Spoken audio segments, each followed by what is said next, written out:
الحمد للہ وکفا وسلام علی عبادہ الذین اصطفیٰ اما بعد بسم اللہ الرحمن الرحیم قال النبی صلی اللہ علیہ وسلم اذا دخل احدکم المسجد فلیقل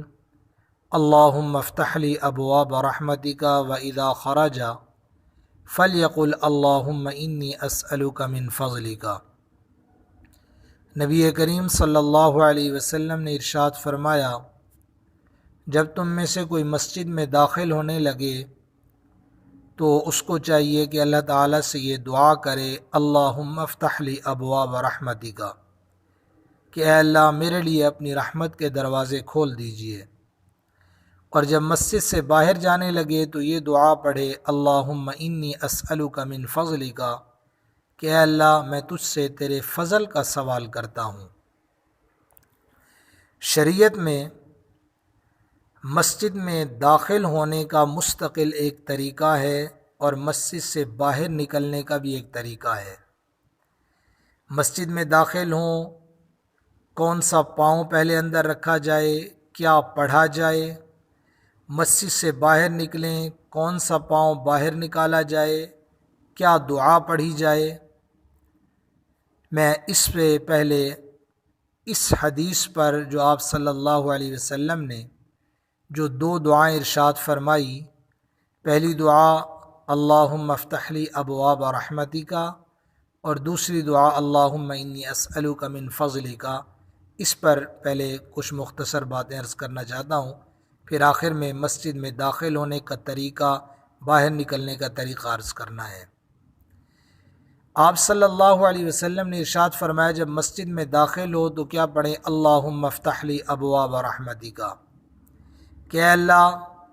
میرے لیے اپنی رحمت کے دروازے کھول دیجئے۔ تو یہاں رحمت کا لفظ حدیث پاک میں آیا ہے۔ علماء فرماتے ہیں کہ قرآن اور حدیث میں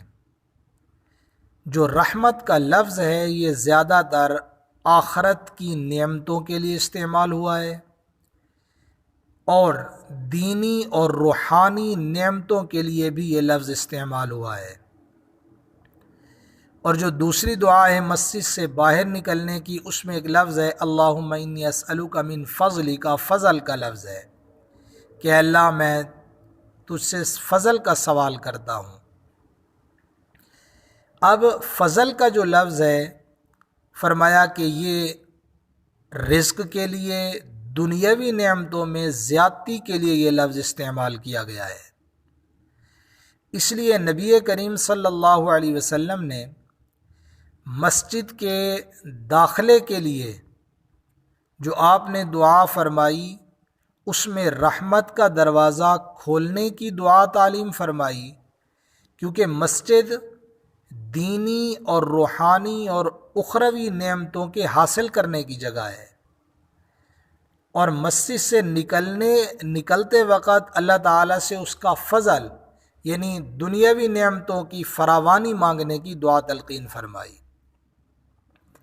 کیونکہ مسجد سے باہر کی دنیا کے لیے یہی بات ہی مناسب ہے۔ اب ان دونوں باتوں کا مقصد منشا یہ ہے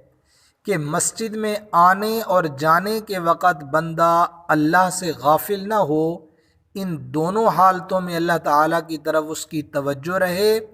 اور جب وہ دعا پڑھے تو دعا پڑھنے میں ایک سوالی کی حیثیت ہو اس کی، یعنی کہ سائل بن کر، جیسے آدمی کسی سے سوال کرے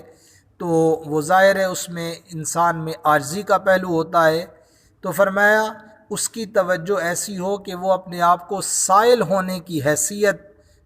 میں سامنے رکھے کہ میں اللہ تعالیٰ سے سوال کر رہا ہوں اللہ کی رحمت کا یا اللہ تعالیٰ کے فضل کا۔ شیخ الاسلام حضرت مولانا مفتی تقی عثمانی صاحب دامت برکاتہم العالیہ، ان کا ایک وعظ ہے درود شریف کے فضائل کے متعلق، اس میں حضرت نے ان دعاؤں کی حکمت کے بارے میں فرمایا، جس کا خلاصہ یہ ہے کہ شریعت میں مسجد میں داخل ہوتے وقت اور مسجد سے نکلتے وقت یہ دو دعائیں تلقین ہیں، یہ دو دعائیں فرمائی گئی کہ یہ دو دعائیں پڑھو۔ فرمایا کہ داخل ہوتے وقت یہ دعا کرو کہ اے اللہ میرے لیے اپنی رحمت کے دروازے کھول دے،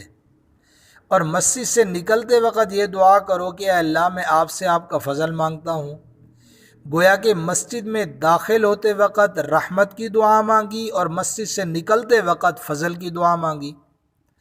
علماء نے ان دونوں دعاؤں کی حکمت یہ بیان فرمائی ہے کہ قرآن کریم اور احادیث مبارکہ میں عام طور پر رحمت کا اطلاق آخرت کی نعمتوں پر ہوتا ہے۔ چنانچہ جب مثلا کسی کا انتقال ہو گیا، دنیا سے ایک آدمی چلا گیا، فوت ہو گیا ہے، تو اس کے لیے ہم ایک لفظ بولتے ہیں، جو بندہ فوت ہوا اس کا نام لے کے ہم کہتے ہیں رحمت اللہ علیہ، یا پھر کہتے ہیں رحمہ اللہ۔ اس طرح کے الفاظ یعنی جس کا مطلب یہ ہوتا ہے کہ اللہ تعالیٰ اس پر رحم فرمائے، رحمت فرمائے۔ اور فضل کا اطلاق عام طور پر دنیاوی نعمتوں پہ ہوتا ہے، مثلا مال و دولت ہے، بیوی بچے ہیں، گھر بار ہے، روزی کمانے کے اسباب، یہ چیزیں، ان کو فضل کہا جاتا ہے۔ لہٰذا مسجد میں داخل ہوتے وقت دعا کرو کہ اے اللہ میرے لیے رحمت کے دروازے کھول دیجئے، یعنی آخرت کی نعمتوں کے دروازے کھول دیجئے، اور مسجد میں داخل ہونے کے بعد مجھے ایسی عبادت اور آپ کا ذکر کرنے کی توفیق عطا ہو جائے کہ جس کے ذریعے آپ کی رحمت یعنی آخرت کی نعمتوں کے دروازے مجھ پر کھل جائیں اور آخرت کی نعمتیں مجھے حاصل ہو جائیں۔ اور جو کہ مسجد سے نکلنے کے بعد یا تو آدمی ظاہر ہے اپنے گھر جائے گا، یا ملازمت کے لیے جائے گا، یا دفتر جائے گا، یا دکان پہ جائے گا، تو اس لیے اس موقع پر یہ دعا تلقین فرمائی کہ اے اللہ مجھ پر اپنے فضل کے دروازے کھول دیجئے، یعنی دنیاوی نعمتوں کے دروازے کھول دیجئے۔ اگر اس پر غور کیا جائے، ایک انسان کی صرف یہ دو دعائیں اگر اللہ کے ہاں قبول ہو جائیں تو پھر انسان کو اور کیا چاہیے؟ اس لیے کہ دنیا میں اللہ کا فضل مل گیا اور آخرت میں اللہ کی رحمت حاصل ہو گئی۔ اللہ تعالی ہم سب کے حق میں ان دونوں دعاؤں کو قبول فرمائے۔ اور جب یہ عظیم و شان دعائیں کرو تو اس سے پہلے آپ صلی اللہ علیہ وسلم پر انسان کو درود پڑھ لینا چاہیے، چونکہ درود تو ایسی عبادت ہے جو اللہ کے ہاں قبول ہے۔ جب درود شریف اللہ پاک قبول فرمائیں گے تو اس کے ساتھ ہماری یہ دعا بھی قبول فرما لیں گے۔ اگر یہ دعائیں قبول ہو گئی تو انسان کی تو دنیا آخرت کی نعمتیں انسان کو حاصل ہو جائیں۔ اس لیے مسجد میں جاتے وقت اور نکلتے وقت درود شریف پڑھ لینا چاہیے۔ جاتے وقت درود شریف پڑھ کے دعا پڑھے اللہم افتح لی ابواب رحمتک، باہر نکلتے وقت بھی درود شریف پڑھے، دعا پڑھے۔ اب دوسری بات جو میں نے شروع میں عرض کی، مسجد میں داخل ہونے کا مستقل طریقہ کیا ہے؟ کون سا پاؤں اندر رکھا جائے؟ باہر نکلتے وقت کون سا پاؤں پہلے باہر نکالیں؟ اس میں اسلام میں جوتا پہننے کا بھی مستقل ایک طریقہ ہے۔ ظاہر ہے جب ہم مسجد میں داخل ہوں گے تو جوتا پہلے باہر جوتا پہنا ہوگا، جوتا اتار کر ہم مسجد میں جائیں گے تو جوتا اتارتے وقت بھی اسلامی طریقے پہ عمل ہو۔ وہ کیا ہے کہ جب جوتا اتارا جاتا ہے تو پہلے بایاں پاؤں جوتے سے نکالا جاتا ہے، اس کے بعد پھر دایاں پاؤں نکالا جاتا ہے۔ لیکن جب ہم مسجد میں داخل ہوں گے وہاں تو دایاں پاؤں رکھنا ہے، تو بایاں پاؤں جوتے سے باہر نکال لیں، لیکن وہ اندر داخل نہیں کرنا مسجد میں، پھر دایاں پاؤں نکال کر مسجد کے اندر رکھیں، درود شریف پڑھ کر دعا پڑھی جائے اللہم افتح لی ابواب رحمتک۔ جب مسجد سے باہر نکلیں تو باہر نکلتے وقت بایاں پاؤں باہر، درود شریف پڑھ کر دعا، لیکن جوتے کے اندر بایاں پاؤں نہیں ڈالنا پہلے، چونکہ جوتا پہنتے وقت پہلے دایاں پاؤں پہنا جاتا ہے، تو پہلے